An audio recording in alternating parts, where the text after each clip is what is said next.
Good evening and welcome to the April 16th, 2013 meeting of Glendale City Council, coming to order at 6:01 p.m. Here we have a roll call. Council members: Friedman. Here. Najarian. Here. Sinanian. Present. Mayor Weaver. Here. Blake salute tonight be Councilman Friedman, and the invocation by Chaplain Sarkis Carmenashian from Glendale Memorial Hospital. I invite you to join me in saluting our nation's flag. I pledge allegiance to the flag of the United States of America and to the republic for which it stands, one nation, under God, indivisible, with liberty and justice for all. Standing for the invocation. Let us pray.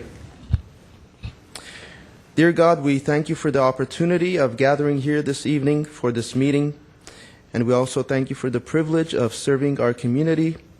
We thank you for our public servants and ask for your wisdom and guidance for them in the decisions they will be making and the issues that they will be discussing this evening.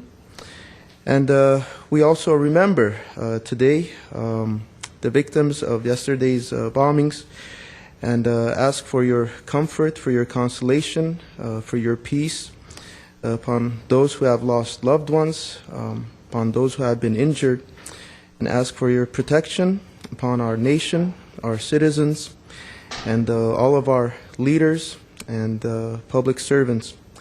We thank you for their service and ask for your guidance and blessing upon them and upon our fellow citizens.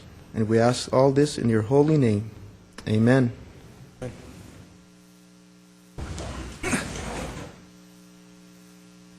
Thank you. What is next, please? The agenda for the April 16, 2013 regular meeting of the Glendale City Council was posted on Thursday, April 11, 2013 on the bulletin board outside City Hall. At this time, I'll take a little liberty as the mayor to insert something right now. Last night, as many of you know, I was not in any mood, shape, or form to give comments because I was having to put my beloved dog to sleep. I ended up having to do it this morning because my children and grandchildren and my wife wanted to see Sammy and take pictures with him before he went down. I just put up two pictures of him. That best dog I've ever had, and I've had many dogs. Never required a leash. Walked beside me, slept on the floor beside me. I'm going to miss him terribly. But Pasadena Humane Society came this morning and put him on a gurney and took him away, and he's in dog heaven now, and I'll never forget him. So I just wanted to make that comment. Couple things that I'm going to try to do is speed up council meetings. I'm not one for wasting a lot of time. One thing you'll find me doing during different items is there might be 3 minutes, 2 minutes, or 1 minute, depending on what I think that item deserves in terms of response to the people. I understand your First Amendment rights, and I will not shortchange anybody. Also, council meetings will start at 6 o'clock sharp. If I have a quorum up here on council and everyone isn't here, too bad. That's the way I learned in 1997. You're here at 6. And occasionally I was late in 97 and I felt it.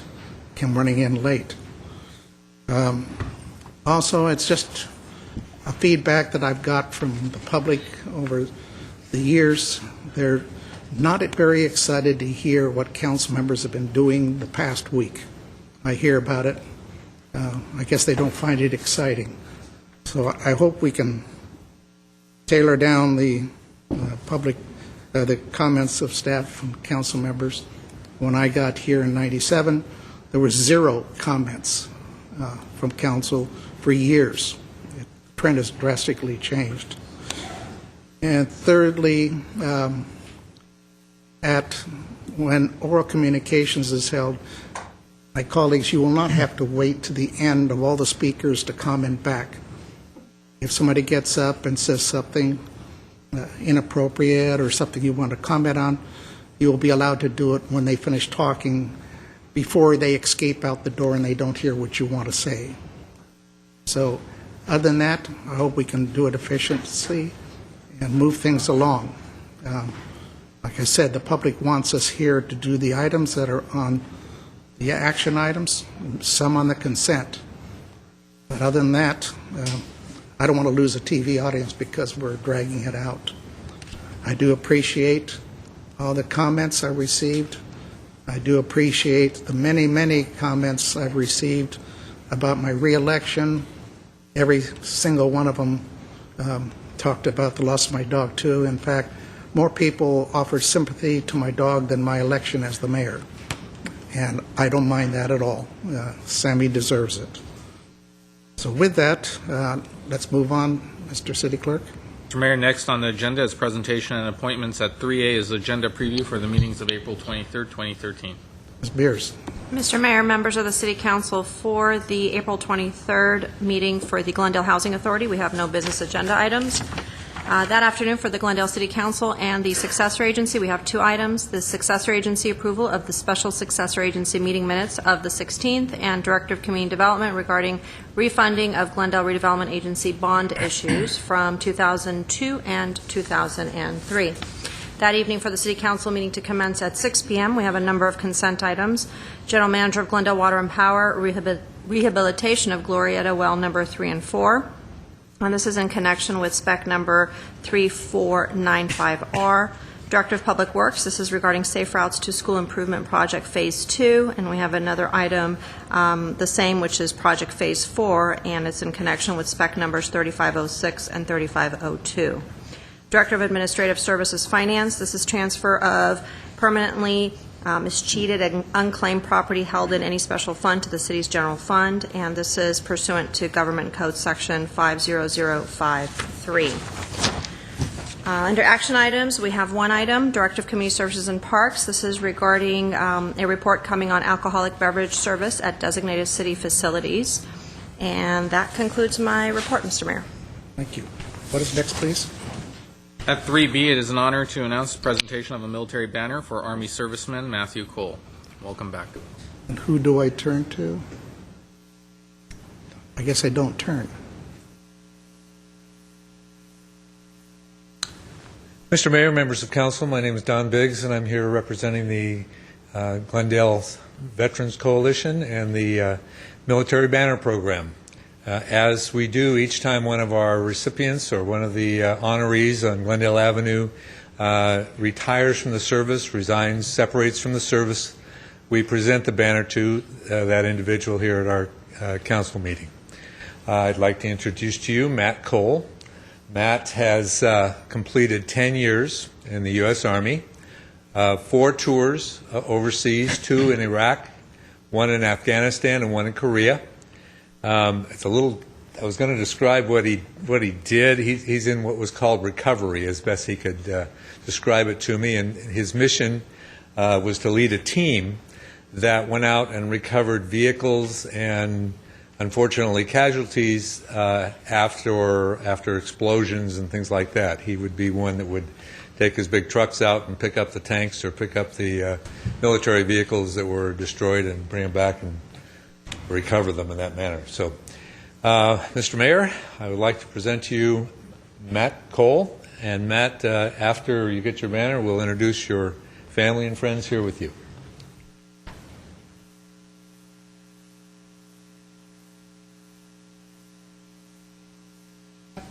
Ten years? Yes, sir. I was here 10 years ago. I must have seen you go off. Hoping you'd come back in one piece. Evidently you did. I think we've known each other for close to 20, sir. Back when 20-something? back when Ginger Bremberg was mayor was Oh, when I yes. first started coming to Really? city council. A glutton for punishment, eh? Yes, sir. Well, I'm happy you're in one piece and retired. Thank you very much, sir. Actually, what are you going to do now? Believe it or not, I'm actually trying to planning on getting a job with the city of Glendale, just like everybody else in my family.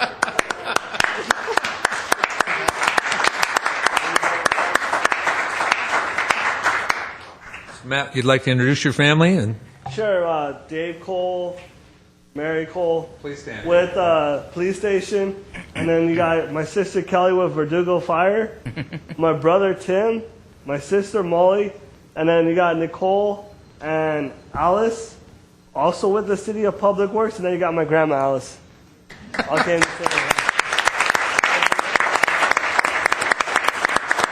Thank you. You're welcome. Okay, you can all go to dinner now. Congratulations. It's nice to see one come home in one piece. Okay, what is next, please?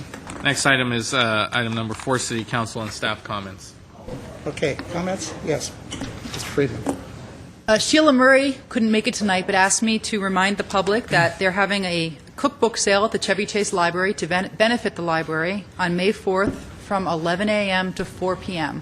So if you'd like to cook, or if you know anyone who likes to cook, please go, and for pennies on the dollar, you can pick up a huge range of cookbooks. Next, I just wanted to announce that I attended the grand reopening party for a beloved neighborhood business, which is Pet Rush, which is in Kenneth Village. They've moved to 1040 West Kenneth Road. They have a beautiful store. There were tons of people and tons of dogs there.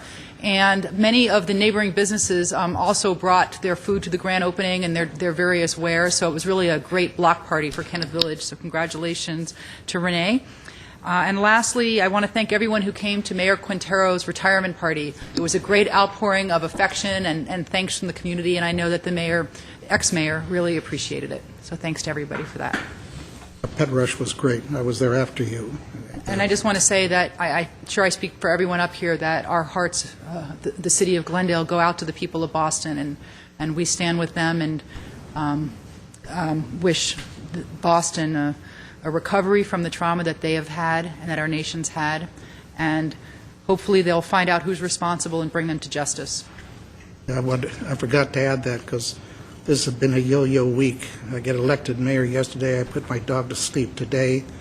Boston Massacre occurs yesterday, and I'll be a grandfather probably Thursday or Friday. So it's an up and down week for me, but that tragedy in Boston is just unbelievable.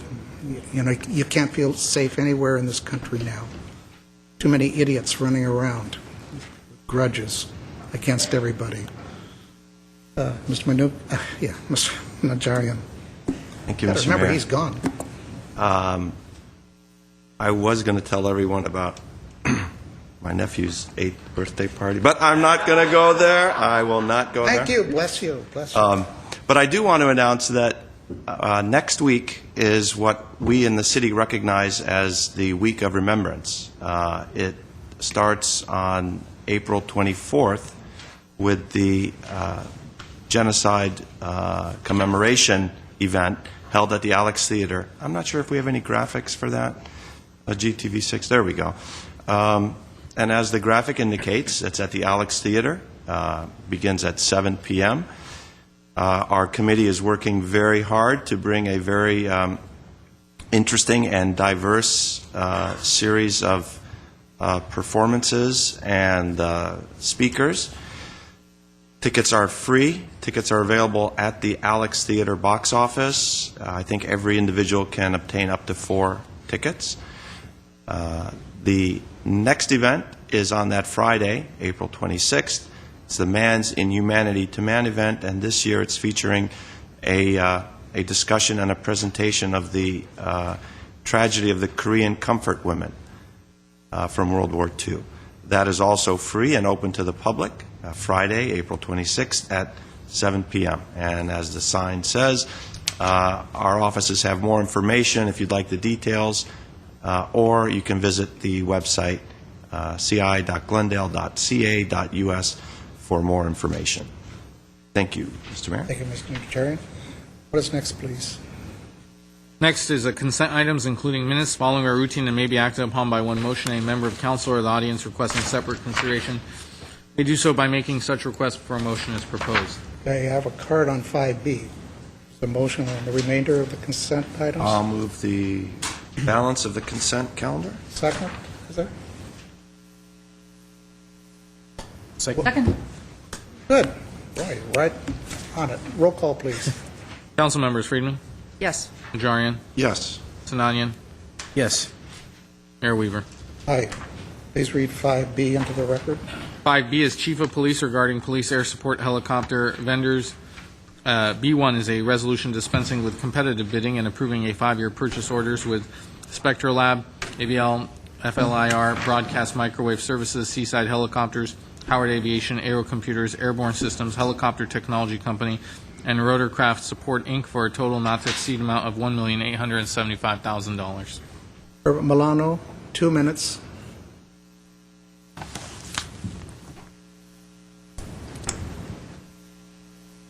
Mayor Weaver, members of the City Council, my name is Herbert Milano. I'm bringing this subject up for discussion because I believe that this nearly $2 million contract requires perhaps a little bit more time for the new council member who was just inaugurated yesterday to have an opportunity to understand and see how it is that the city does this procurement contracts, especially one that lasts for the next 5 years. It is my also contention that contracts that have to do with a police helicopter whose costs are significantly dependent upon the number of hours of flight, take into account how many hours of flight per year should be expected. The reason why I bring this up is because before me I have this packet of certificates given by the police department for the use of the helicopter rides given to various different organizations, and I was wondering what is the overall cost of the city when they are basically giving away these joyrides, in this case the different foundations. This is for a casino night, this is for an elementary school, this is for a charity golf course, this is for a Rotary Golf Classic, this is for an evening in jail, and so on. So these are certificates given by the police department for joyrides on the police helicopter, and I was wondering if these costs were reduced, then what would be the overall impact in the number of hours of flight hours actually necessary? So what I'm suggesting is that the city obtain, as part of its evaluation, what would be the expected number of hours of flight time that you would expect, and then if there are any potential savings there by reducing those numbers. Thank you. Mr. Milano, what's the date on those? How old are those? This year? This last year? Thank you very much. Thank you for addressing it. No, all of these occurred during Mr. Randy Adams' tenure, and I was Randy wondering Adams. Yeah, correct. Then about 5-6 years ago? That's right. I did not have an opportunity to look for any new ones, but I just decided to bring it up. But thank you for clarifying it. Yes, I rode in the chopper twice in 16 years. As a councilman, I had that privilege. And Mr. Sinanian was thoroughly briefed by the police, Steve Robertson.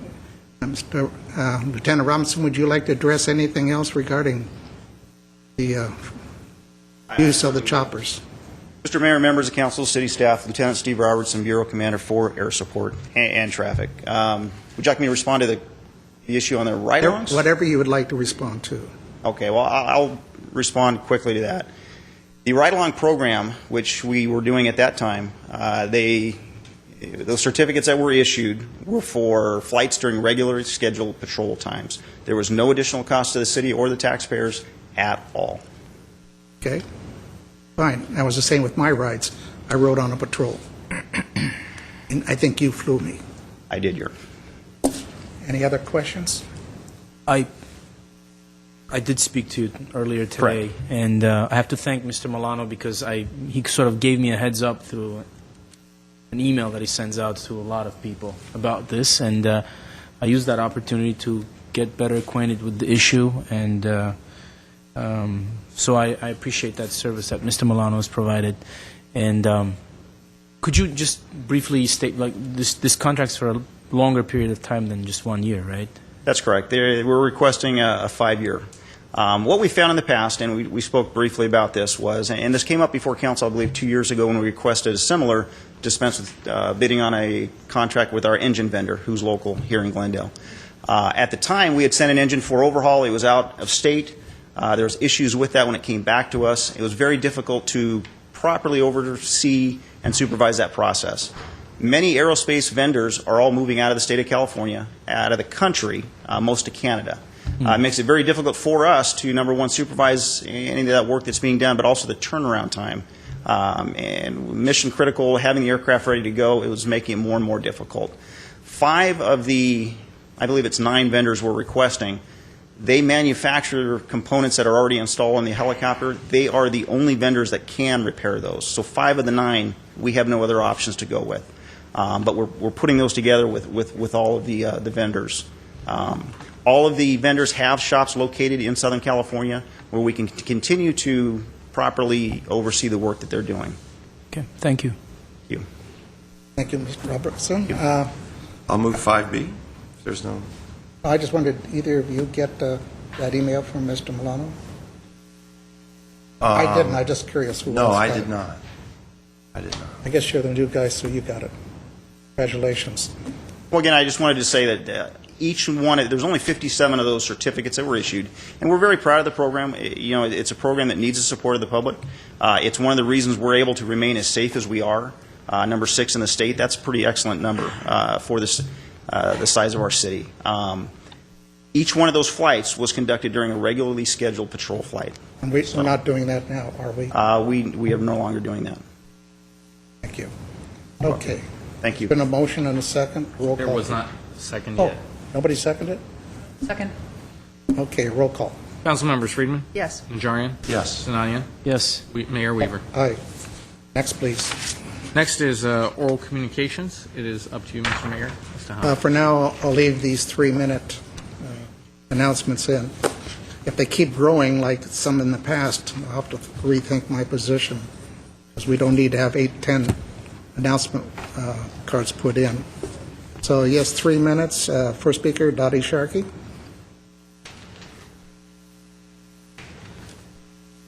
Okay. Mayor Weaver, council members, and welcome, Council Member Zananian. I'm Dottie Sharkey, Glendale Parks and Open Space Foundation, and we have a fundraiser coming up, our 2nd annual Dodger Night, Glendale Dodger Night, presented by Lexus of Glendale. It's Friday, May 10th, when the Dodgers play the Miami Marlins. And it's a special night because there's fireworks afterwards, and you can go out in the field and watch fireworks. Discounted tickets may be purchased at GlendaleDodgerNight.com, and the tickets help benefit Glendale Parks and Open Space. And as you can see, our city clerk is on our Dodger committee, so he Wearing wore my a Dodger blue. Dodger blue tie. He's done a great job helping us put this together. So we also have a VIP party before the game. It's separate. Tickets are sold separately. We'll have Dodger dogs, peanuts, and Cracker Jacks, and should have a song about that, huh? And it'll be out on the stadium's terrace, so that'll be really nice. I've seen pictures of it. It's just really nice. And if you have a group of more than 30, like Little Leaguers, soccer games, businesses, your name will be put up on the Dodger scoreboard. So it's a fun night. So again, it's GlendaleDodgerNight.com. And we hope to see you there. I know you were there practically this whole side was, yeah, and it was so much fun. So it's a win-win-win all the way around. Okay? Hope to see you there. Sorry, I won't be there. I'm an Angel fan. Hey, short story. Are you a Glendale fan? Yes, let me explain. Back in the 1940s, She's sassing the mayor, I think, Mr. Weaver. I've known her for years. She can get away with it. Back in the 1940s, we only had radio. There was no such thing as television. And out here on the radio, you would get the New York Yankees and I think the Pittsburgh Pirates. And so I was a Yankee fan. Mickey Mantle, Joe DiMaggio, all of those. And they played the hated Brooklyn Dodgers. And then when those Dodgers had the nerve to move out here to L.A., I'm supposed to forget my Yankee loyalty and adopt the Brooklyn Dodgers? I couldn't. Then when they formed the Angels, I said, now I got a team. So that's my story. No offense, the Dodgers should win the pennant this year. I mean, the National League. The Angels probably win the American League, and we'll see Thank you what for happens. supporting our night. Well, of course, Dottie, anytime. Okay, Leon, is that Sam Manukian? Next. Who's Sam? M-A-N? 5B. Oh. Did you get all your things answered? I sure did. Oh, it came up to me with the other crowd. Okay, sorry. Go ahead, Leon. Good evening, Mayor Weaver, members of the council and staff. Before we start, I'm here on behalf of not just the Friends of the Library, but the library and the associates of the Brand Library, and I'd like to have a little minute or two extra for several announcements to make. They'll be short, believe me. And this, I asked if I could Don't have look at me, Mr. one Mayor, time, right there. What? one He is the time mayor. if you could give me He an wants extra extra couple of time. minutes, because I have several announcements for Sorry, I'm trying to educate our new council member here. This about- is National Library Week, and Glendale Library is intricately involved with that. With So what are you counting on? 4 minutes? 4.5 minutes, I think I get through. And I'm bringing a picture of Okay. you and John Wooden next week. Well, that's a bribe. Picture me with, I Any did event. meet John Wooden once. Any Thanks, event. Okay, try to keep it I'll at 3. If keep you it run quick. over, I won't look. First of all, tonight I'll be moderating the event concerning the self-published authors. And their names are Dean Hartwell, local Glendale resident, Aline Kashishian, a Glendale resident, and Marilyn Lagrone Amaro, who's, I'm not sure if she's a Glendale resident or not, but she's the son of a Tuskegee airman. If everybody's heard or anybody's heard of the Tuskegee Airmen, this was an all-black air squad that was trained in Tuskegee, Alabama, in World War II, and they proved their valor in North Africa and in other parts of Europe. And I know about them because I was close, not that close to them, but I was close during World War II, and we're particularly glad to have someone from the Tuskegee Airmen. And they were in the Rose Parade 2 or 3 years ago. Yes, they were. Now, that's tonight. So it's not too late to make plans to run over to the library at 7 o'clock, 7:10. I'll be there to moderate. Now, tomorrow night, we're having the sushi project artists, the ones from Glendale and Sushi. Sushi. Did I say Sushi is the fish. Sushi. I know is it's spelled sushi, but It's an unusual my name. former It's wife, Sushi. my deceased wife, was Japanese, and I still have to have a hard time saying sushi rather than sushi. But for those who are not aware of it, Shushi is the capital of Nagorno-Karabakh. There's a great history, not a happy history, but there's a profound history about Nagorno-Karabakh becoming a republic. And so I have flyers for that event. So as I leave, raise your hand if you want some of the flyers concerning the program Wednesday night, 7:30 at the library. And first of all, or second of all, anybody comes to the library, park across the street at the parking structure there. You get 3 hours validation. You have to do that, otherwise you get in trouble. Okay, now that brings us to Thursday. Thursday we are having Amy Willens. Amy Willens is going to be at the book fair at USC, their annual book fair. She'll be there Saturday or Sunday. She's famous, and we have her coming to the library to talk about her trip to Haiti. And her book is A Letter from Haiti, and it's already been nationally acclaimed as a great book. So that's Thursday, 7 o'clock at the library. Friday, we're having The Son of the Olive Merchant, and this is kind of interesting with what's happening next week with the Armenian genocide. The Son of the Olive Merchant, and I have flyers on that. The subtitle is In Search of the Armenian Genocide. So I have 2 important flyers with me tonight for you to have. And then on behalf of both their terrific programs. And then on Saturday, 2 o'clock, the Associated Brands Library are bringing us one of the leading violinists with the Los Angeles Opera, His name's Armin Anasian, and a acclaimed pianist and conductor with the Los Angeles Opera, and his name is Mark Robeson. So these are top programs. There's no charge. We expect a full house, for example, at the library for Mark Robeson and Armin Anasian. And just a little clue, we'd like everybody to come to The Son of the Olive Merchant, and that film is in English, just in case anybody wondered about it. So those are our programs. We urge you to come to the library, join the Friends of the Library, and we'll be there to greet you. And raise your hand if you want any of these flyers as I leave. Any questions? Thank you very much. Thank you, Leon. Next week, Leon, 3 minutes. Yes. Okay? This is the first time I've ever asked you. I know. First time you asked me. Sam, I apologize. Next time I'll find somebody else to blame for that. Okay? Very good. Okay, next, please. Mr. Mayor, if I can make a quick announcement Yes. on behalf of a group that was not able to be here. There is a number of commemorations that are taking place in remembrance of the Armenian Genocide, and there's one that has been going on for a number of years. There is a commemoration being organized by our public high school students. It'll take place on Monday, April 22nd at 7 p.m. Doors open at 6:30. It is free admission. At the Glendale High School auditorium. If you haven't been to that auditorium, it is a wonderful auditorium and venue here.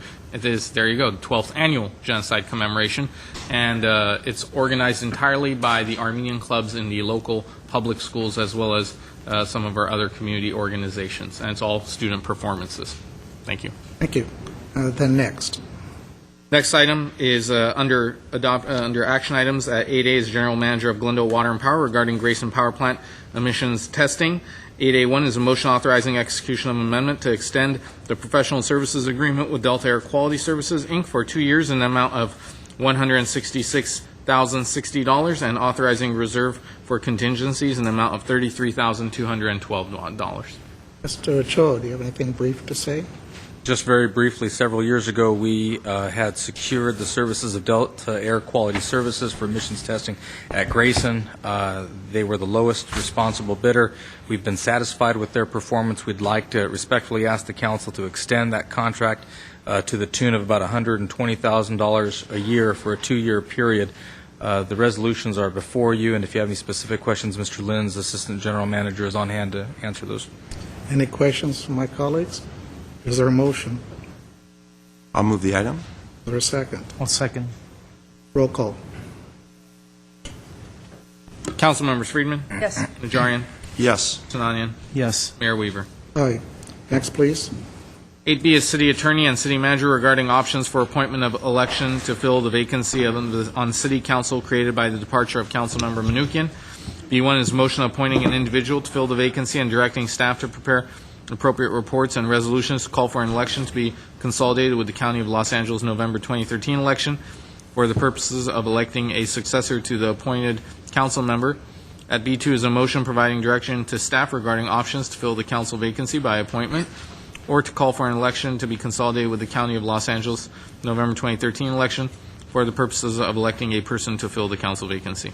Mr. Cho, would you or Mr. Garcia like to bring us up to speed on current? Lead off very quickly and then turn it over to Mr. Garcia. With the vacancy created by the election and thus resignation from council, election to treasurer and resignation from council of Mr. Manukian, we have to fill, council has options on how best to fill that seat. In a general law city, the council would have greater flexibility to appoint somebody to finish out Mr. Manukian's term. However, under our charter, we have an amendment that was put in place in 2005 that provides a pretty clear and distinct set of actions for the council to consider. And with that, I'll have Mr. Garcia take you through what those options are. Thank you, Mr. Cho. Mr. Mayor, members of council, I will go through the charter requirements. In addition, I will outline some new information that we received from the county regarding the cost of consolidating an election in November, which has caused us as staff to have a different recommendation, or at least to have that November consolidation not as one of the recommended options. So first, with respect to the charter, there's two distinct requirements. That one is that the council fill the vacancy either by appointment within 30 working days or May 27, 2013, or to hold a special election no sooner than 88 days and no longer than 120 days from the call of the election.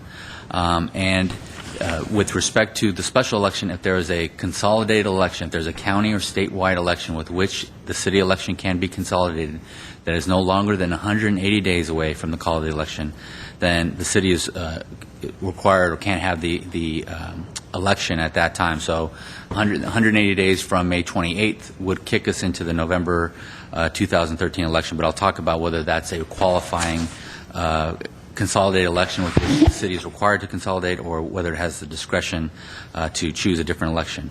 So if the council appoints either tonight or before May 27th, then the council is required to call another election to elect a successor to that appointed council member. And that election has to be either the earliest of the next general municipal election, or the next county or statewide election with which the county can or which the city can consolidate. So the two potential elections that we would be able to consolidate with, in that respect, would be again the November 2013 county election, and that is a county-run election. The county is not holding elections for itself or any of its officers or any of its ballot measures, but is running elections for other cities, jurisdictions, school districts, and that is an election that technically we could consolidate with. And there's the June 2014 statewide election. It is a statewide primary for governor, state assembly offices, all of those offices that will be having elections in June of 2014. So our original recommendation was that the council appoint someone to serve on an interim period, believing that consolidation with the November of 2013 county-run election would be appropriate, given that it is an early election, and the intent of this particular charter provision was to consolidate for the purposes of cost savings. And as we'll discuss in a minute, that actually won't be the case. So again, the thought process that Mr. Cho and I had was that it would be prudent, given the upcoming budget cycle and other important issues, for the council to get someone on board as soon as possible and then hold that quick election in November. So the original numbers we had, and Mr. Kazakian's been beating down the door to try to get firm numbers from the county folks, but the original numbers we heard were 200,000 to 300,000. I think we both thought it would be higher when it finally came in, but not to the number that it is. What we were quoted from the county for holding or consolidating our election in November of 2013 with the county-run election is $692,000. That is not inclusive of the cost of translation, preparing translation materials of the various languages, specifically Armenian, because the county has default languages for Spanish and Korean. So you're looking upwards of another $100,000, maybe something less, but you're talking something in the range of $800,000 for the city to consolidate with that particular election. So again, our view is that the purpose of this charter provision was so that whether the council holds a consolidated election outright to fill the position, or appoints someone in the interim period and consolidates with the earliest election, that the purpose was to provide that we'd have an early election and we'd have cost savings. And in fact, we'd have in essence two times the cost of either consolidating with the June 2014 election or having our own special election. Let me go through what the options would be that are available to you. So the council can call a special election to fill the position of the vacant council member. The council can do that, I would say, as early as May 7th. It would probably take us that amount of time to get the resolutions ready. And as late as May 28th, again, because the council is required to immediately call the special election. If you don't fill it within the 30 working days, you would have to call that special election by May 28th. If the special election is called on May 7th, you're looking at an election somewhere between July 30th and September 3rd. Note that September 3rd is actually the day after Labor Day, so I think that would be an issue to take into consideration. If we went to the absolute outside date of May 28th, you could be talking anywhere between August 20th and September 24th.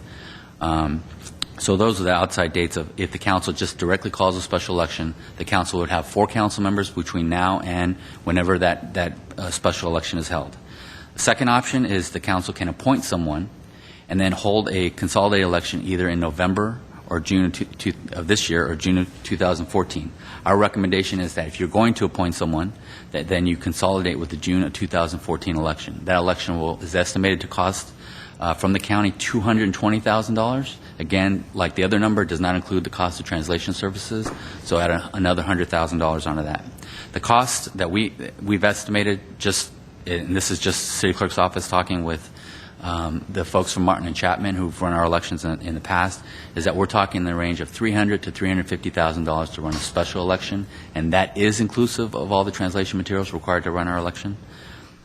So those are the 3 options. Again, I think our collective recommendation with respect to if you're going to appoint is that then consolidate with the June 2014 election. And then, of course, the other option is just to hold the special election outright. With respect to an appointment, the only requirement is that the person that you appoint be a Glendale resident and Glendale registered voter. You can make that appointment as early as tonight and as late as May 27th. And the council, it's up to the council to decide whether to just make an appointment or establish the parameters of a process to bring back people, to whether you have an outreach process, an application process, an interview process. That is all subject to the council's discretion, except that all that process has to occur in an open meeting, and a closed session will not be permitted. So with that, those are the options. Those are the range of options before you. So no matter what cheap election we do, we're going to spend approximately $350,000, including translations, in what? I would say $350,000. In 3 or 4 languages, based on our population, like again, Spanish. The ballot materials would have to be available in the languages that Spanish, Armenian, speakers speak. Tagalog, Korean. It would be, again, English, Armenian, Spanish, and Korean. Okay, all inclusive. And the reason you're not recommending August, September is because it's late summer. You got the holiday factored in there. It's going to affect turnout at the polls. It's just a bad time of year to do it. That's a factor that I think the council should consider. Again, we just want to make clear that if you do appoint, then we do obviously have a preference, a strong preference that you hold the consolidated election in June. So that person you appoint would serve between now and the middle of June. I'm just concerned with the budget process we're going to go through, trying to stick somebody in the middle of that process. We know as council that's pretty difficult to deal with. Anybody new is going to have a rough time of it on it. Okay, that's it. It's up to us now. Effectively, yes. Well, I have my own thoughts, but anybody else want to give thoughts, or should I roll mine? Are there any speakers? Yes. Oh, let's go to the speakers first. Okay. Maybe you'll give us some help. Okay. 3 speakers. Okay. I'll do the 3 minutes, but why don't you try to keep it to 2. Herbert Milano, followed by Brej Karapetian, followed by Vartan Karapetian. Mayor Weaver, council members, my name is Herbert Milano. I believe you actually have 3 choices if I were to interpret it the following way. Had Councilman Manukian had he vacated the position before the election, you basically would have had 4 of the top candidates basically in office now as being elected. In other words, if you were to follow that logic, then the obvious choice is to have Chahi Corellian take up the position. The second choice, which is to nominate someone other than the candidates, I think that you have a pretty good idea of how the voters feel with regard to the voting on Charter Amendment A, which were given the choice to the public whether to nominate someone or to elect someone. Their choice was to elect. So basically, you're left with the third choice. And the third choice is one that allows for any challengers that basically were in the previous election to come forth and basically come in and apply for this process again. But I think that there are many options available to you if you were to try out a different way of doing it. Because it's an interim position, I was suggesting that perhaps you could try online voting as a way of reducing your cost significantly and basically provide a way of the public to learn how to in the future, reduce costs significantly. You'll be able to do it in multiple languages at lower cost. We have the libraries with access to computers. We could be training individuals in the process, and then you reduce the number of individuals who would actually get a paper ballot if that were the case you want to follow. So that's my suggestion, that you weigh it according to these three different options that you have. The first one is low cost, and it's almost immediate, and you basically won't have, and you adhere to the democratic principles that we have in terms of the number of votes that the fourth position acquired. Anyway, those are my suggestions. Thanks. Thank you. Burge Carapetian?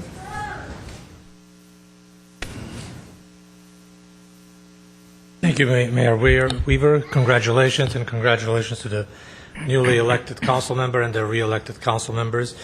I have communicated my suggestion to all of you in writing, and I want to reiterate publicly my position, recommendation, also in view of the new information on the cost of the November elections. I still believe it is possible for you to have an appointment process where you ask for applications to be submitted and hold a special session on May 6th and get to hear the different individuals that are applying and make a decision on May 6th. That will be the day before you start the budget considerations, so the person could be up with you from the start. And I believe that open application process will serve the citizens of the city better, especially if it is going to be an election that will be held all the way in June of 2014. So I would hope that you would choose that option that is in front of you. Thank you. Thank you. Martin Carapetian? Good evening, Mayor Weaver. Congratulations. Re-elected council members, congratulations as well. Mr. Sinanian, congratulations on your win as well. I'm glad I came tonight because there was so many conflicting information out there about the options and what has to be done, what the charter says. And one thing right off the bat, June election, if you appoint somebody until June 2014, just imagine the person who's going to run for that election has to run again in 2015 and run 2 elections in 1 year. It's going to be very difficult on whoever is going to run. It's just going to discourage people from running. Also, I think the voters sent a very loud and clear message about appointing for positions that are elected. And I think we have to follow that and respect the voters' desire and choice and not appoint anybody at all. I mean, what's the point of appointing for 2 or 3 months if you can have a special election in 3 months, or you can have a general election in November and have people run and get elected rightfully so. I think appointing somebody and ask them not to run again, I think it's so unconstitutional. I don't think anybody will accept that, to ask them to, we're going to appoint you for you not to run. If you're going to get appointed, you can't run in the future. I think that's not the right way of doing it either. There was a way of elections that was done before, mail-in ballots, all mail-in ballots. Maybe we can look into that option. If for this special election you just send absentee voter ballots in and see what people will do, it may have a better turnout, because when you receive that ballot, it just sits there for a week or 2 or 3. You're going to vote one time or another. But if you have to go to the polls again, I don't know how the turnout is going to be. So my humble suggestion is not to appoint and have a special election. Whichever the way is less expensive. We all understand the budget portion of it, but I don't think you can put a price on voters' right to vote. Thank you. Thank you for your humble opinion. Okay, that's my last card. Should I say what I think, or does somebody else want to speak first? Can we just reset one topic, if you... Do what? If you're okay with it, just to reset one topic from a comment that was, a couple of comments, a thread of the comments. Yeah. We are going to, under our charter, again, if this were a general law city, we wouldn't necessarily have to deal with this, but as a charter city, with our own charter provisions, we are going to have in what amounts to an interim election no matter what, whether it is this August, September, or next June. That is going to happen. So we are going to spend about $300,000 to $350,000 to satisfy that requirement. And so to the extent that folks are thinking that if you make an appointment at some point, or depending on who you might appoint, that really doesn't have a bearing at this point. in time. We have those requirements in place, and the discussion, and Mr. Garapin, I'm glad he made reference to it, because it's something that has come up before in terms of what the council's interest would be, to appoint somebody who may be interested in running in that interim election, or to appoint somebody who would act more as a trustee or caretaker without an interest. Now, I don't believe you can require somebody to not run in that upcoming election, but therein lies part of the rub of some of the comments that you've heard both tonight and just out in the community, that if you were to appoint somebody who was going to have an interest in running in the upcoming interim election, whether it's the city's special election or the consolidated election, presumably with the state of California, that person effectively would run as an incumbent. And does that make for an unlevel playing field? You can make lots of arguments why that's perfectly acceptable, and other arguments why maybe that wouldn't be what the council's discretion would be. But at the end of the day, you are making an appointment to this city council. It is the council's appointment. Okay. I'll give my opinion for what it's worth. Want the lowest cost, which is $350, and that's either now or then. And I think Mr. Milano, Mr. whoever else suggested, the people showed it very strongly when they voted against Measure A. They want to elect, not have an appointed.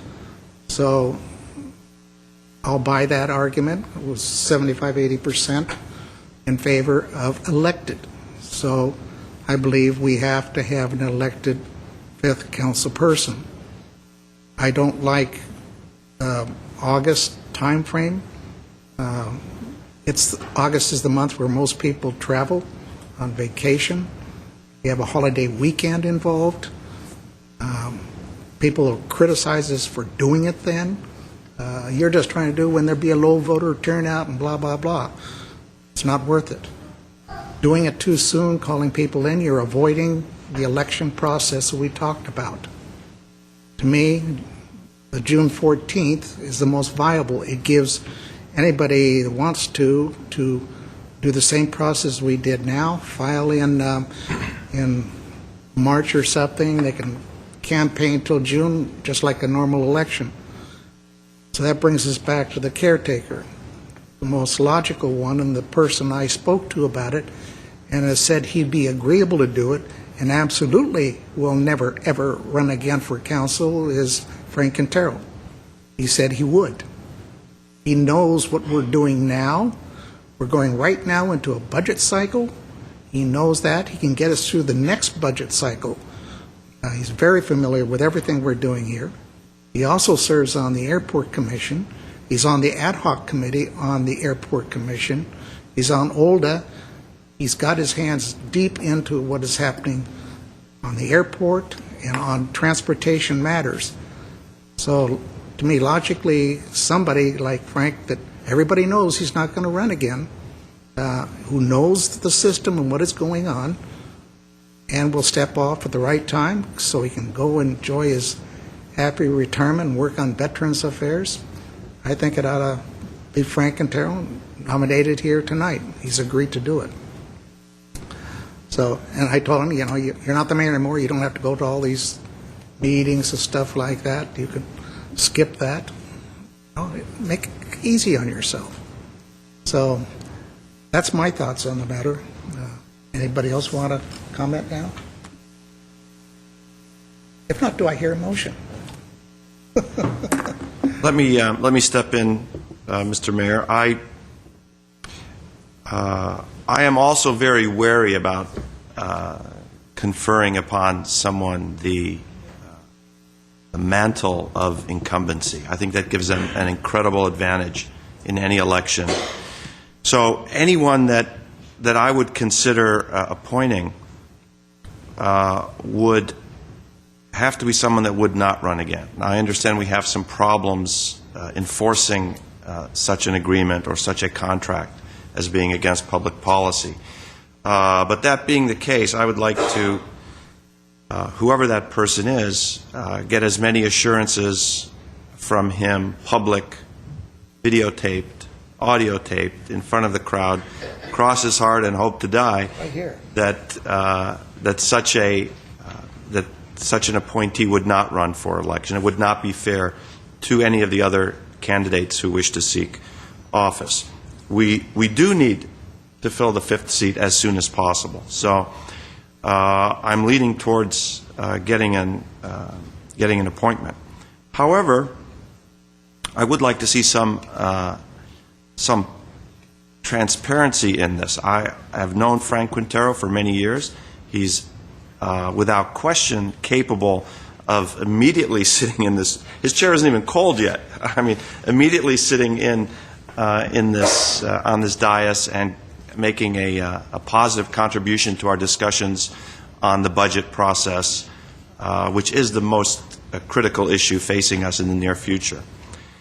My problem with opening this up to the general public is I think it will create some false expectations on very good-hearted citizens who are civically involved, who put their name in, only to have their hopes dashed, on the council chamber's floor by a comment by one of us saying you're not qualified to immediately come in. I don't like to do that. I think that's a very unfair thing for individuals who feel they're qualified in their own mind, but as we know, it takes quite a skill set to sit up here and to immediately become a player. That's what's important, to immediately become a player. I think the individuals that hold that skill set are very few. I would like to perhaps create a small variation on Mr. Karpetjan's suggestion and perhaps your thought process, and that is to open up applications to any former mayor of the city of Glendale. There's about 5 out there who are interested in holding this position. I think for the exception of one of them, I think we don't have to worry about them seeking elected office. But any one of those individuals would be able to come in and in a very short period of time be able to get up to speed and make a contribution. If that suggestion falls, I would be willing to entertain the idea of appointing someone quickly, this evening perhaps. That's your motion, yes. To appoint someone quickly. But that's the way I'm thinking about it, Mr. Mayor. Thank you. Yes.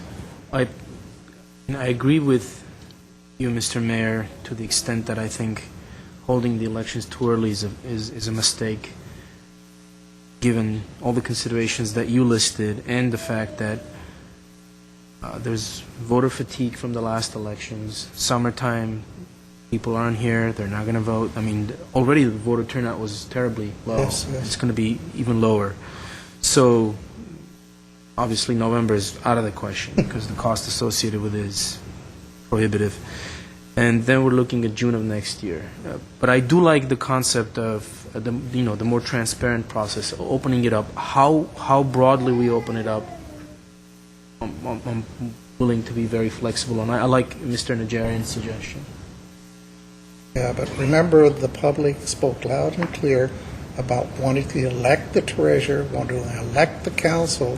If we start changing it and going to appointing, aren't we violating what I perceive to be the public trust, which allowing for election? I don't know. I'm raising the question. And remember, we're going into a budget in, 1-2 weeks, basically? That's going to take some time to get all this wrangled out. Mr. Ochoa. Well, just a way of giving some context, I think it's important for the council to recognize that you aren't talking about appointing somebody for a 4-year term. This is an interim appointment created by a vacancy on the council, separate and distinct from having the question in the form of Measure A that went to folks to say, shall we forever thus not elect a city treasurer, but have it appointed. This is simply something that comes up in the lives of councils when a person moves, or a person resigns, or a person goes on to another opportunity. They are separate. Some of the comments. Should I dare suggest that we put on the next local election a charter amendment? We already failed on Measure A, B, and C, but there's a quirk. When we changed the charter a few years ago, we never anticipated something like this. I would defer to Mr. Garcia, but my understanding is that in the 2005 charter amendment that we're wrestling with now, prior to that, the council would have just appointed somebody to serve out the remainder of Mr. Mnuchin's term. So the unintended consequences of That's correct. I think, and again, the intent was to have an early election as possible and save costs, but, here we are, and that's actually not come to fruition. The two of us sitting here voted for that change.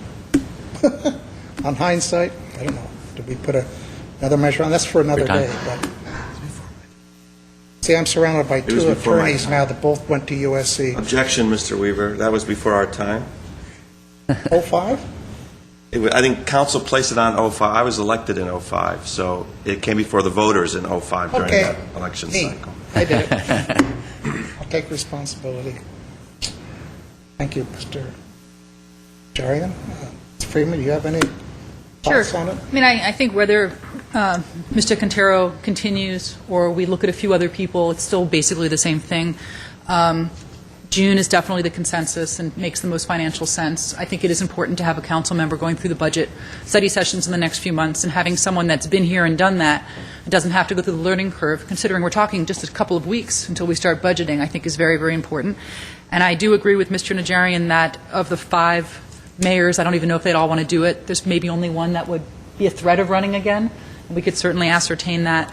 And appointees have happened many times in the past. I think we've had 2 or 3 treasurers who were appointed midterm. We've had some council members, so it's certainly nothing new. And I would rather, my preference would have been if we could have had a 5 months appointment and then had the special election in November. But we can't do that. It's just not possible by the charter, because if we call the special election, we can't appoint to have that stopgap. We're stuck with 4 council members. That's what the charter says. I didn't know that until a few days ago because of the charter change. So I'm fine with Mr. Quintero, but I'm fine with Mr. Najarian's suggestion. My suggestion would be, or my counter motion or whatever, would be to look at those former mayors, do it next week and appoint next week, and between now and then to have staff reach out to them and see if anyone wants to be taken out of the picture. If anyone says, I'm not interested, so we don't waste anybody's time discussing that, have them all here so that they can be sworn in, whichever one gets selected, sworn in next week so we don't lose any more time. Since we're starting, they're going to need a couple weeks to get up to speed on budget. So it might very well be Mr. Quintero next week, but at least then we can open it up to. So how would you do? They'd all submit their resumes. We would interview them all here. We'd make all the resumes available to the public in the interest of transparency. Then we would ask the hard questions. And then, 3 out of the 4 of us will agree on 1. That's what you're banking on. I'm not willing to bank it on that. I'm just not comfortable with that. I served with 4 of the 5. I know them all. And who's the one you didn't serve with? I'm trying to remember. Who would it have been? Rick Reyes. Rick Reyes, okay. He beat me out the first time. Dang it. Back in '93. But there's something to be said about being here and knowing what's going on. Frank could step right in.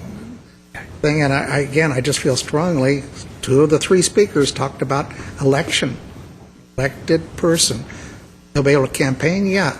They get elected? Yeah, they'll be an incumbent. They'll be serving, 1 year before they'll have to run again. That's just the way it is until we put a charter amendment on to get rid of that little mistake that I participated in making back in 05.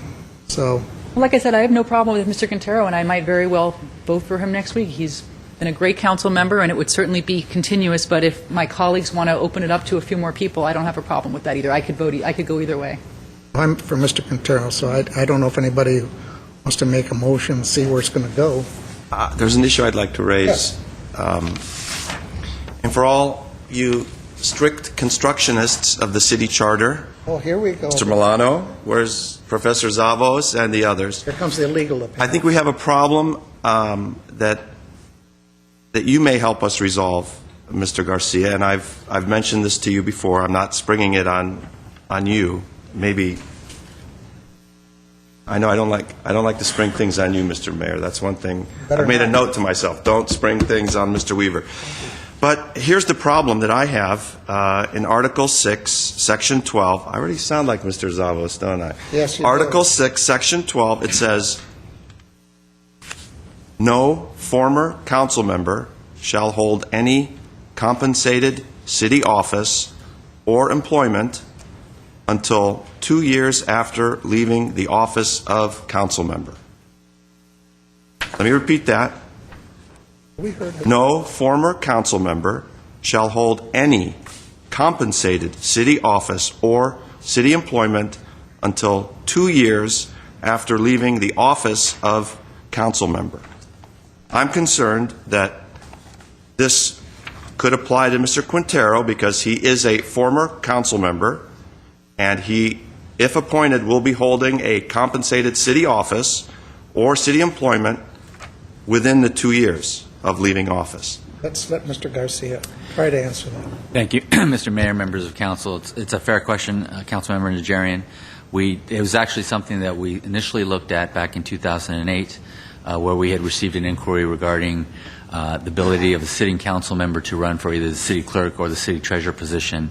And if you do look at the language, I think it does give one reasonable interpretation would be that it would prohibit a sitting council member from running and then serving as elected city clerk or city treasurer. In addition, as you suggested, that perhaps it would prevent someone who's recently resigned from or retired from council from then being reappointed. When you look at this particular language, the rules of statutory construction are you have to really ascertain what was the intent of the legislative body that put this on in the code book, or what was the legislative intent behind the voters voting for it. And so what we did is we looked at not only the language, but we looked at the sort of history behind this particular piece of legislation, and really that the intent here was to prevent. And it was very specific because the real intent was to clarify an ambiguity in the existing charter provision, which, if you read it literally, prevented council members from having any outside employment. And that was obviously contrary to our council manager form of government. And so that was really the intent of it. So at the end of it, they added this second sentence, which is no former council member shall hold any compensated city office or city employment. And the legislative history speaks to it. The council that put it on the ballot at the time was very clear that they didn't want council members who were the supervisors to the city manager to use undue influence to try to obtain a position within the city within the 2 years. It is a typical revolving door policy. Now, when you look at positions which are elected positions, whether it's someone who actually runs for the office or someone who's appointed, those positions. The right to run for those positions, the right to hold those positions, there is a constitutional right, a fundamental right to hold that particular office. And the courts are pretty clear that they're not going to prevent someone from holding that office unless it's very clear from the legislation and all the legislative materials that was the intent of the voters. And my view is here it wasn't. And that's why back in 2008 our office concluded that it would be permissible for a sitting council member to run for city clerk or treasurer and then hold that position. And for very similar reasons, I had the same opinion that it would be permissible for the council to appoint Mr. Quintero. As a council member, Mr. Quintero had no legal or other supervisory authority over the other council members. You're all co-equal members of this body when Mr. Quintero was on the body. So for that reason, the public policy purpose of this particular charter amendment would not be served, in my view, by reading it in such a way as to prevent the council from appointing Mr. Quintero or any recently resigned council member, in this case it's only Mr. Quintero, to serve on the council. What if he contributed to my reelection campaign? Which he did not, but what if he had? Would that cause me to recuse? I don't believe so, because our campaign ordinance only deals with contracts and land use entitlements. So, yeah. So it's your opinion, let me just be clear, that it would not be a violation of our city charter to appoint Mr. Quintero to this position. That's correct. So, anybody like to make a motion, see where it goes? Sit here all night. Well, so there's two schools of thought out there, two possible motions. Which should we do first? The one with the former mayors? Or would you want to go straight for Mr. Quintero? I'd like to go to Mr. Quintero and see, because it's going to take 3 of us to agree. Fortunately, there's not 5 here. Would anybody like to make that motion? Would he even accept it? Yes, he would. I talked to him. Wouldn't it make more sense to go with the broader motion than narrower one? Any council member? Any former council member? Former mayor? I just think I alluded to the fact, how are we going to do it? Are we going to ask for their resumes, what they've been doing the last 10 years? Have they kept up to speed on what the council is doing? A whole bunch of questions, and make them fill out forms that we have to create in terms of experience and asking questions that we would have to construct, then make those all available to the public, and then have them come in. We'd grill them here at the podium. We did that for Mr. Baruki when we appointed him to the city treasurer in midstream. We interviewed all the candidates right here and selected one candidate. There's 4 of us, so even if we interview all the 4 mayors, if 3 of us don't agree on the same one, we're deadlocked. And we'll remain deadlocked, right? Till. Now, since you don't have that 5th council member, yes, it'll continue to carry over until one of you Which changes could your go to mind. June 2014. But again, and if there's no appointment by May 27th, on May 28th, you're calling for a special election. Oh, that's right, I forgot. That's the 220,000 bundle. I've already stated my position, but I can't make a motion. The only other name that comes to my mind is Sheldon Baker, whom I did not serve with, but who I highly respect. To me, both of those individuals are interested and are qualified. I have a hard time going between the two.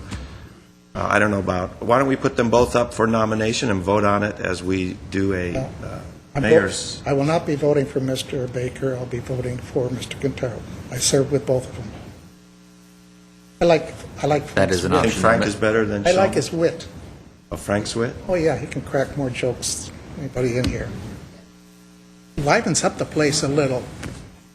Plus the airport thing. That's important, too. If we were, and I don't, by the way, even if we did the mayors, I don't think we'd be deadlocked, because I don't think anybody's objecting to Mr. Quintero that I'm hearing.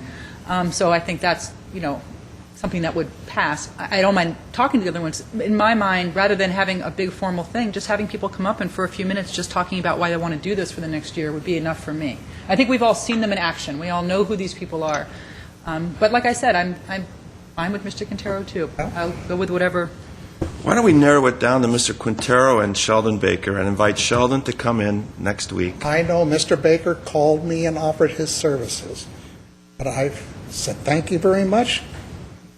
He had friends that urged him to do this. I don't know who his friends are that urged him to do this. I initiated the conversation with Mr. Quintero. I said, well, what if?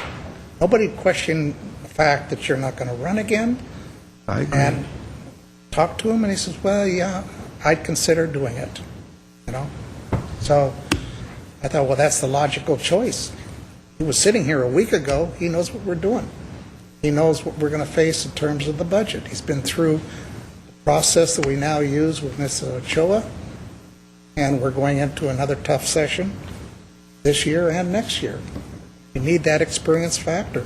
Mr. Baker went out in 2001, so he's been out. No offense, I know Sheldon quite well. He's a great guy, but He's an attorney.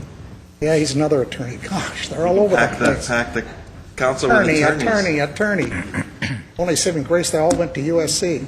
But, it's just, no, I think Frank brings a different perspective, and he's respected in the community. So, Mr. Baker's put on, I'll be voting no. Mr. Mayor, just by way of clarification, we don't know at this point, because the information from the County of Los Angeles literally is late breaking. I mean, this came up, I believe it was yesterday. Yeah, So we shocking. have not contacted, just on top of my head, Mrs. Givens, Mr. Baker, Mr. Rick Yusefian, Reyes. Mr. Reyes, and whomever else. There is a chance that some of them, and you said you spoke to Mr. Baker, but there's a chance that even he may not be able to do this, or willing to do it once, if he understands. I believe he does have items that come before the city in his private practice, and he may not be willing and wanting to surrender that portion of his business. So if the council does not reach any kind of consensus tonight, maybe it might be worthwhile to hold this matter over 1 week with the understanding that we do want to fill this as quickly as we possibly can, and rather than engage in a public pageant/process, be able to do a little bit of recon work with that very small universe of applicants that is being discussed now, as opposed to making you split the baby and decide on one or the other. You can do as many times as you want. My mind is pretty much made up what I want to do. Said I served with all of them except Rick Reyes. Now, Sheldon may have conflicts in his business once in a while. Frank won't. He's not into that. He's going to be around working on Veterans Affairs and stuff. Now, when I approached him, I didn't have any idea if he would or not. After he thought about it some, he came back and says, okay, I'll do it, but I'm getting tired. He doesn't want to do it forever. He's done 12 years, mayor 3 times. He knows the city. He knows where all the skeletons are hidden in the closet currently, where Sheldon doesn't know the skeletons that have been hidden during the last decade. No offense, Sheldon. I'm just stating a fact. That's a point. I can't take a vote today for anyone. Sheldon, Frank Quintero. It's just, I think it's just too short an amount of time. Sort of trying to decide on a pretty monumental decision. Right? At least put it off for a week.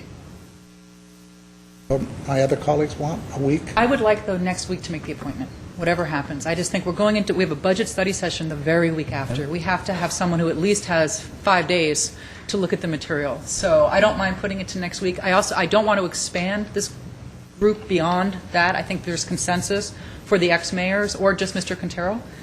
Like I said, I'm fine with going either way.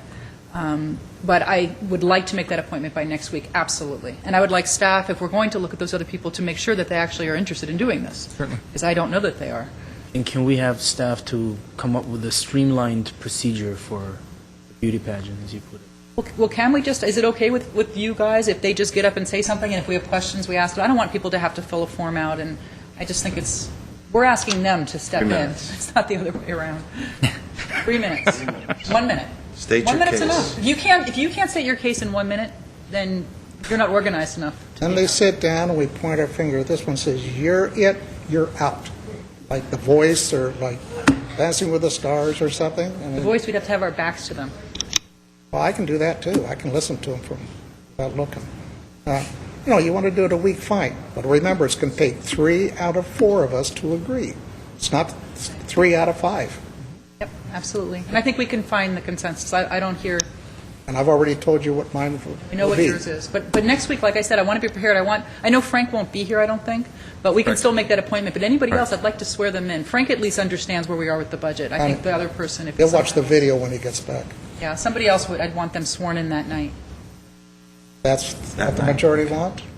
Council can certainly, it's up to the Okay. council. I think we need to move To quickly. a date certain, next So I'm going to continue, Tuesday. maybe a motion to continue to next week, and Is there a motion to for staff continue? to contact the 5 eligible former mayors and seek Find their out interest what and let them interest know there is. to be here if available. Tell them it's till June 2014.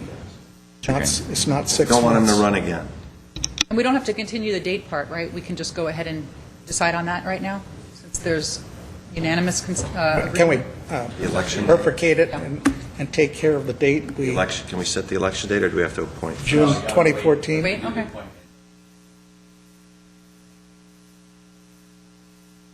You can't bifurcate it and take that part first?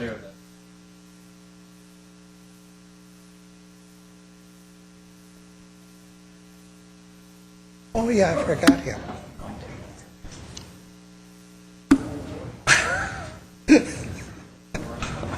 Okay, is there a motion to continue a date certain?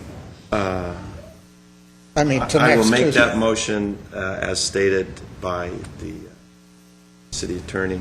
Is there a second? Seconded. Roll call. Council members: Friedman, Yes. Najarian, Yes. Sinanian, Yes. Mayor Weaver. No.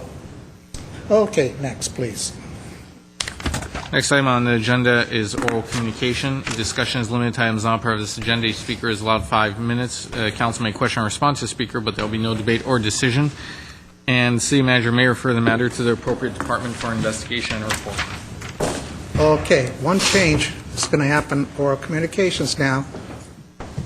When each speaker finishes, if any of my colleagues wish to quiz them back, they can do so. In the old days, back in the 90s, there was no give and take. Council listened. If there was something that staff could address, we made sure they had the phone number and address to contact that individual. There was no discussion from the council members, other than the dialogue where we get ripped to shreds and told how bad we are. Well, there's nothing to address to, and I'd hope our comments are short and maybe non-existent. So everyone, I'll ask if you have any comments on this speaker. Okay? First speaker, that Green James, Green, I can't read that, G-R-E-N? Oh, I'm sorry, couldn't read the third letter. Just your name for the record, please. Gray James.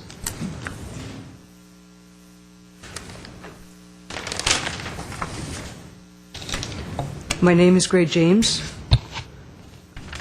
and I am a Glendale resident. I am a very private person. I am not a public speaker, and I am very nervous right now. In Glendale, if you call someone a faggot, you get elected to city council. I have been called a faggot for many years, both in and not in Glendale, but I never expected to see it sitting on my city council. Not only do all of Mr. Sinanian's remarks offend me, his presence on the city council offends me. A community leader, and I am part of this community, Mr. Sinanian serves only himself. He has never denied... Stop the clock a second. Okay, how do we go on personal attacks of council members? Permit under First Amendment? Mr. Mayor, members of the council, it's essentially a criticism of the policies, procedures are permitted, and our general practice has been to that will include criticism of city council. Personal attacks? It's an attack on what has a been person's perceived. Character?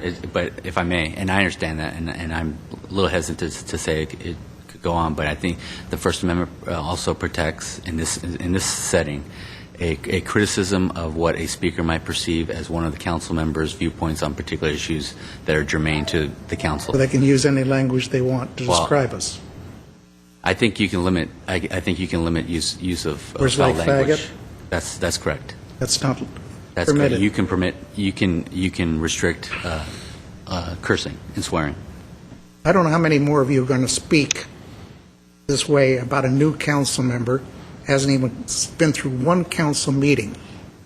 I may not totally agree with them, or I may totally agree with them. That isn't the point. The point is, I don't want to see a stream of people coming up here and attacking any one of us. I've been through it. I know. So temper it, because I try to judge a person what he does in the future, not in the past. Okay, I'll start the clock again. Go ahead, ma'am.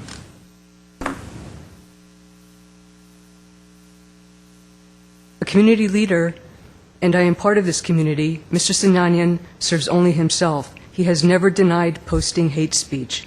He has only offered that his comments do not reflect his character. All of Mr. Sinanian's actions since, or lack therein really, do reflect his character, and it turns out Mr. Sinanian's character is as unattractive as his comments. Please, to everyone in Glendale, do not be the city that accepts this as okay in its current form. And please do not fall prey to the switch and bait.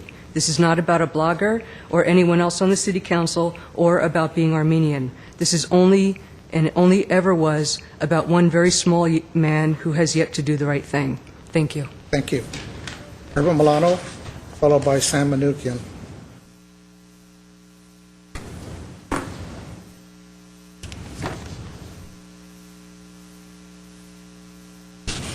Mayor Weaver, members of the City Council, my name is Herbert Molano.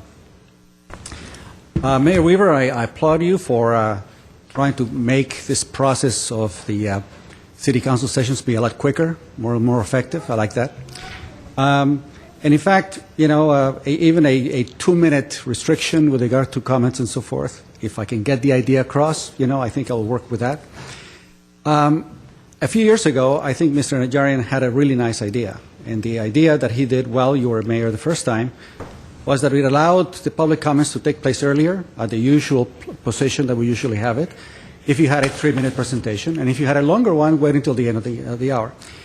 And the reason why that 5 minutes sometimes is necessary is because it allows us to give a little bit of nuance and more depth to an issue. In my 2-minute presentation earlier today, I couldn't finish up the rest of the story with regard to, yes, how old the documents were, and wanted to ask with regard to those policies. What I would like to now address is a concept that was presented by Mr. Najarian during the election and was echoed, I believe, by some of the other, I believe by Ms. Friedman as well, if I've heard it correctly. And that is the concept of using performance indicators with regard to evaluating different departments and having the departments come before you for an evaluation on a periodic basis. The process that we have today, where everything is cramped into a very short period of time for the budget session between basically May and June, really does not allow us enough time to be able to give some feedback from, or be able to listen in a little bit more carefully with regard to what are the performance with regard to various different departments like water and power, police, fire, and so forth. I think that the idea that Mr. Najarian brought forward of bringing them on a consecutively during the year and do an evaluation and define a strategic plan for them, I think would be one that I would be incredibly beneficial for the city to do. And I encourage you to do it, especially now as we begin the budget sessions, and as you know how complex and compressed those things are. Thank you very much. Thank you. Sam Manoukian, followed by Zara Sadikiu. Sorry, I can't pronounce that good. Honorable Mayor, council members, city manager, city staff, first I wanted to take this opportunity to thank Mayor Frank Quintero for all the years of service he has given to the city and all the dedications that he has, sacrifices he's made, and wanted to thank him. And also I wanted to congratulate the newly elected mayor and the newly reappointed council members. That is what I came up here to talk about. But unfortunately, the sad part is it was my understanding that the elections were over. And the people of this community have spoken and they have voted. So to stand up here and take cheap shots on any one of the council members is unacceptable. The answers that people are looking for will come in time, but this is not the time, this is not the place to stand here and take cheap shots on someone who hasn't even had the opportunity to say hello. So it's my understanding and my way of thinking would be to give someone the benefit of the doubt and not stand up here and take cheap shots when the community has already voted and this individual represents a big portion of this community. Thank you. And on that point, let me state that the only people that can take any council member out of here is the public on a recall. And since only 18% of this city's voters decided to vote, until that 82% turn out to vote and exercise the right of recall, can it? Ain't going to happen. He was elected by the people. You can have your own personal opinions, but he was elected by the people, and he will serve the 4 years. Okay, Zara? I'll give you a name for the record because I sure can't say it. Hi, my name is Zara Siddiqui. I'm a freshman at Glendale High School. And Fight on. I went to Glendale High. I'd like to start out by saying Islam is a religion of peace, and throughout the years, the media has managed to portray the religion as being full of terrorists. Yet, this is the exact opposite of what it is. Muslims treat everyone with respect, and I think it's all right to ask for the same courtesy. In Islam, we make sure no group, religion, or race feels unwelcome. However, most of us are bullied for our religion. I think it's good to remind people that if we don't treat each other with courtesy and respect, we're putting the world a step behind from where we should be. I spoke at the Mary's breakfast representing Islam recently and gave a short speech there. Everyone was very respectful and had nothing rude to say. I was honored and ecstatic that everyone in the city was so open to all religions and carried no prejudice towards anyone. When I saw the comments, I was shocked to see that anyone would be saying these things, especially with such an esteemed title. Slowly but surely, the Muslim community in Glendale is growing, and if people with such high authority have a bad view towards Muslims and Islam, it will affect the community's growth. The youth in Glendale should have people with such important titles as role models, and it's important for these so-called role models to take responsibility for their actions, whether good or bad. I don't want to be saying that I'm taking any cheap shots, but I just like to speak. That was what I wanted to say. You're a freshman? Yeah. Very nice. Thank you. Very nice. Stay at it. Good speaker. Sarah, Ohio? Did I say that right? Okay, you can say your name and get me corrected. Ohio? Mayor Weaver, members of the City Council, my name is Sarah Eliberry O'Hara, proud resident of Glendale for the past 7 years, and I am Muslim. This may not seem obvious upon first impressions or by the fact that I was the one who created the Glendale Bear account on Twitter, which has garnered over 30,000 online followers around the world, put Glendale on the map, and helped save the life of our most famous bear, Meatball. I've always felt welcomed and safe in this incredibly multicultural and diverse city until I read the hateful comments against Muslims, Arabs, Turks, Middle Eastern people, allegedly made by the narrowly elected Zara Sinanian. Frankly, I was disgusted, not only by the content of the comments themselves, which I'll discuss here in a minute, but more so by the negligence of having an anonymous online account solely aimed to spread so much hate speech, whoever did it. Don't get me wrong, I wholly believe in the First Amendment, and I respect the boundaries in which one is free to provide their opinions. But if anyone is accused of something this heinous, they would work tirelessly to clear their good name or give a clear denial.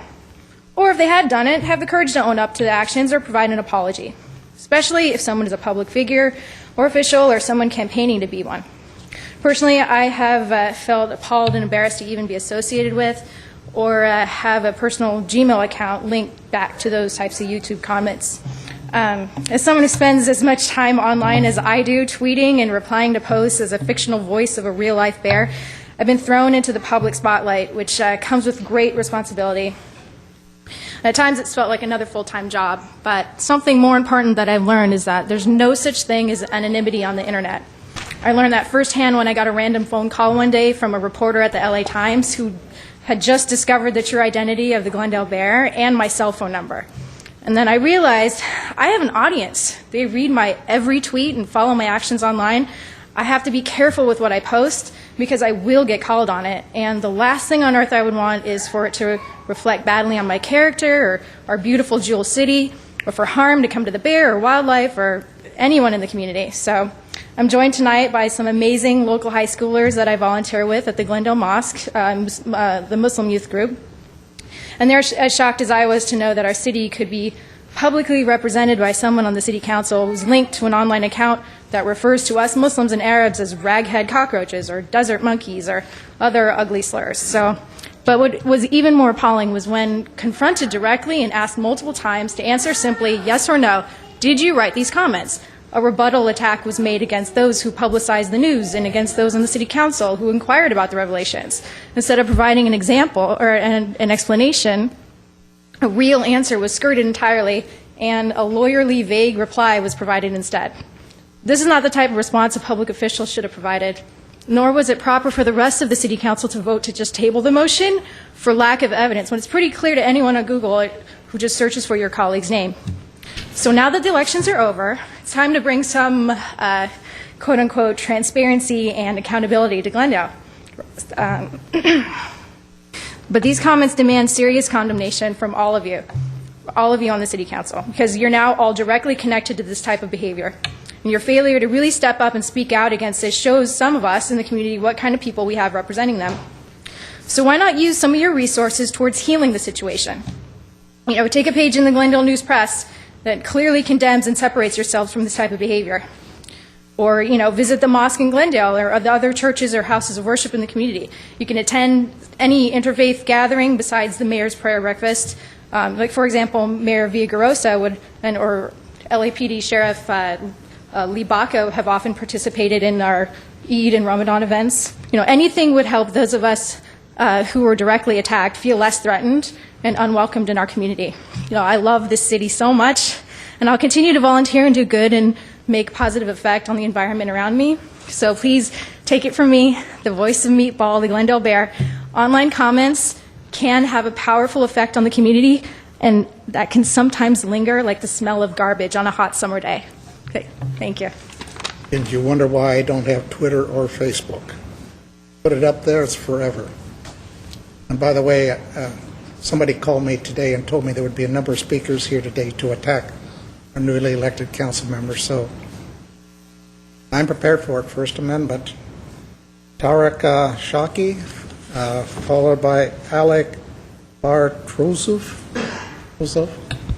Thank you, Mayor. Good evening, Mayor. Good evening, honorable council members. Name for the record. Tarek Shaki, Tarek Shawky. And I'll be brief. I love the city. I love the diversity that Glendale represents. And I love that it's an inclusive city where people can live together, and it's a very harmonious and peaceful city when compared to when I was in school and I remember seeing the LA riots and things like that. That doesn't happen in Glendale. And it doesn't happen because there's an environment of tolerance, an environment of acceptance, and that's one of the reasons why the city is so welcoming to so many different minorities, and that's what makes it special, and that's one of the things that makes it unique. And I'm not here to attack Mr. Sinanian, and I don't know whether or not the statements were made by him, and I don't know who made them, and it's still not clear at this point.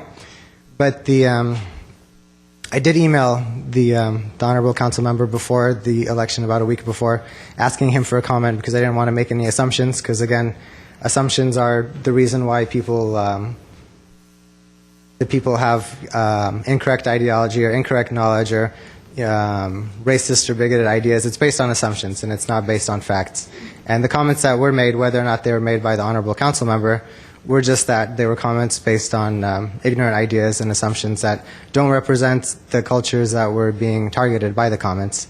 But whether or not they were made, I guess, by a council member is the a side point. The main point is that if they were made, that's something that's divisive that I think that the city should put into perspective and put behind them. And as the speaker before me has indicated, I think it would be appropriate if the city made some kind of comment, or at least acknowledge that there is an accusation, there is an allegation. I did watch video of last month's council meeting where there were accusations made directly against Mr. Sinanian, and they weren't denied, they weren't admitted, but in either event, I feel like it's the city council's position and all of your responsibilities as council members to make the city feel comfortable that this is not something that's tolerated, that it's not something accepted, and understanding, as the mayor had said, that 18% of the city voted, and unfortunately not more people are interested in coming out and being represented and being heard. I still think that it does reflect on the council based on the fact that he is one of our council members, and it's something that people will look negatively to, and I think that it would be of benefit to all of the community members of Glendale if the city did something, even if just symbolic, to say, look, the city does not tolerate homophobia, does not tolerate Islamophobia, does not tolerate racism or ignorance, and we stand together and say that we condemn that. And that's a way of doing it without attacking Mr. Sinanian, without putting him on the spot, without forcing him to respond, although he hasn't responded to the prior accusations. But I feel like that would really be a healing moment and hopefully allow us to put this behind us as a city and move on and keep this from coming up again and again at future council meetings, because I'm sure none of you, as none of us, want to hear this again, and none of us want this to be an ongoing issue. And I feel like that's really the way to put it behind us. And thank you for your time. And if you have any questions. No. Thank you. I've lived here almost 74 years. I've seen a lot of change in this town. Today, I know we put on a lot of community events that try to bring different ethnicities together for different events. So I think we've spoken loud and clear about how we feel in this community. I appreciate it. And I'm proud to live here. Thank you. Thank you. Next speaker, Alec Bartrosov, followed by Margaret Hammond. Hello, my name is Alec Bartrosov, lifelong resident of Glendale. Mr. Sinanian, I had the pleasure of meeting you not too long ago as you were in the middle of your campaign for City Council.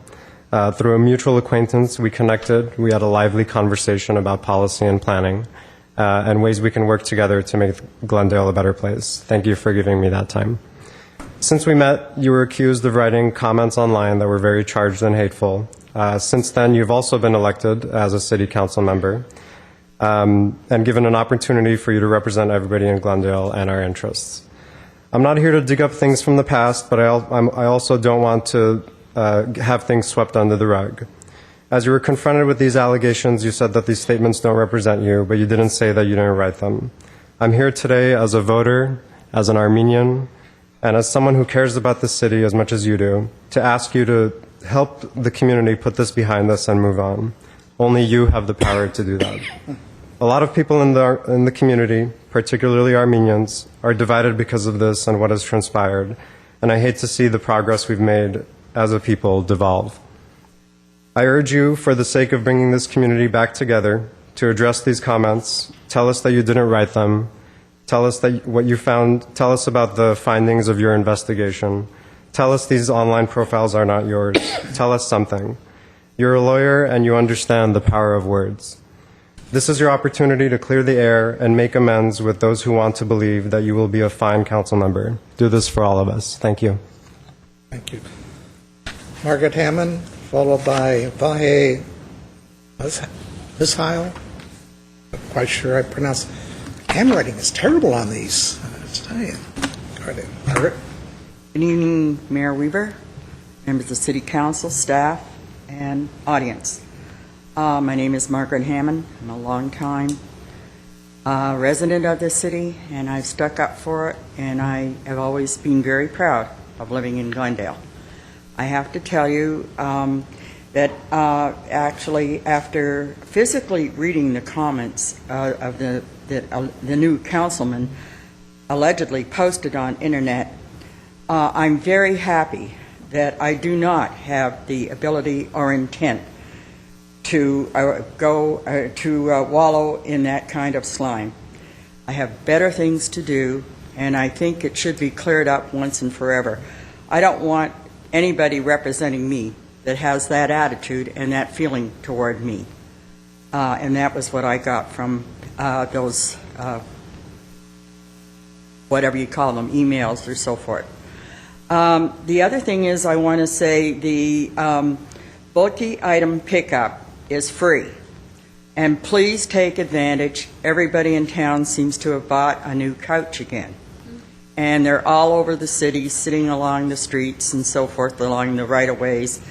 Please call and get them picked up. It doesn't help our city. And here I go again. We do not want to look like Los Angeles. Anyway, and the other thing that I've asked about several times, and Mayor Weaver has said that we will get an answer to things, the red light camera contract.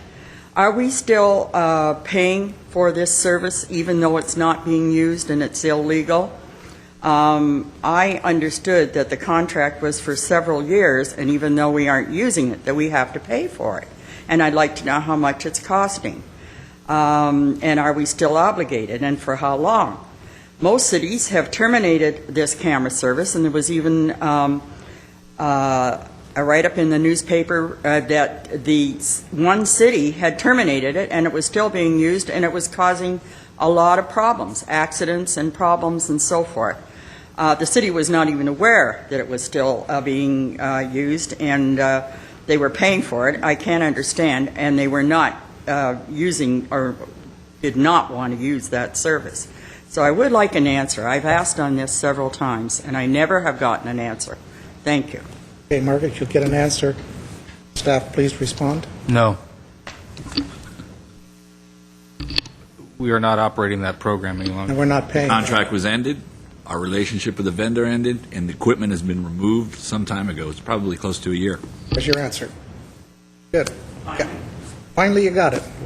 Take care of it. Got it taken care of, Margaret. Very good. Okay, bye. Your name for the record. Name is Vahe Mikhail. I'm a Glendale resident, and I'm not going to speak for any bears or anything online. I'll speak for a citizen here. I've gone through all the public schools in the system here, Horace Mann, Roosevelt, when it was rough, and wrong set. Yeah, Glendale High. We own businesses here as a family, multiple businesses here, and we have many other family members who live in the city. I wanted to, first of all, congratulate the new re-elected members and the newly appointed members. And I just wanted to say that the voters have voted. Turnout was low, but that's an issue we deal with all the time. And we just want to allow the newly appointed member to judge them based on their future actions. I want to thank you guys for your time you spend with the city issues. Thank you for coming. Okay, that was my last speaker. What is next, please? New business? New business. The business, Mr. Ajay. Thank you, Mr. Mayor. I move that the council hereby authorizes the city attorney to enter into an agreement with the law firm of Atkinson, Andelson, Loya, Rudd, and Romo, Nate Kowalski, to advise and assist the city on labor and employment law matters. In addition to other provisions, the retainer agreement must contain a fee cap for work as assigned by the city attorney and director of human resources. Is there a second? Second. Roll call, please. Council members: Friedman, Yes. Jarian, Yes. Sinanian, Yes. Mayor Weaver. Aye. Next, please. To adjourn? Is there a second? Second. Stand adjourned at 7:48.